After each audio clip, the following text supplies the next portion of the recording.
Bonjour, dans cette deuxième vidéo, on va voir que la migration est un phénomène constant à l'échelle de l'humanité.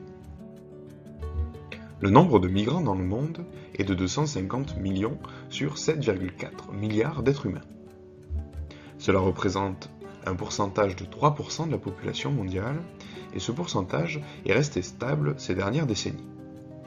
Cependant, on pense qu'il va augmenter à l'avenir, nous y reviendrons dans la suite. Les migrations restent pour la plupart internes, c'est-à-dire à l'intérieur d'un même pays. Lorsqu'un migrant change de pays, on parle de migration internationale. Les migrations dans le monde sont de différentes natures. On distingue les migrations et les différents types de migrations en fonction du niveau de développement du pays d'accueil et du pays de départ.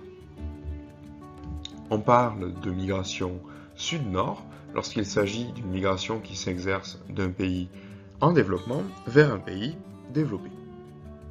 On parle de migration nord-sud quand, à l'inverse, il s'agit d'une migration d'un pays développé vers un pays en développement.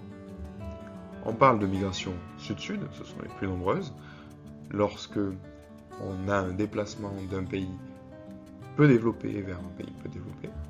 Enfin, on parle de migration nord-nord lorsqu'on a un déplacement d'un pays développé vers un autre pays développé. En résumé, la migration est un phénomène globalement stable. Il existe deux types principaux de migration, les migrations internes à l'intérieur d'un même pays et les migrations internationales d'un pays vers un autre pays. On distingue les pays ou les migrations en fonction du niveau de développement des pays.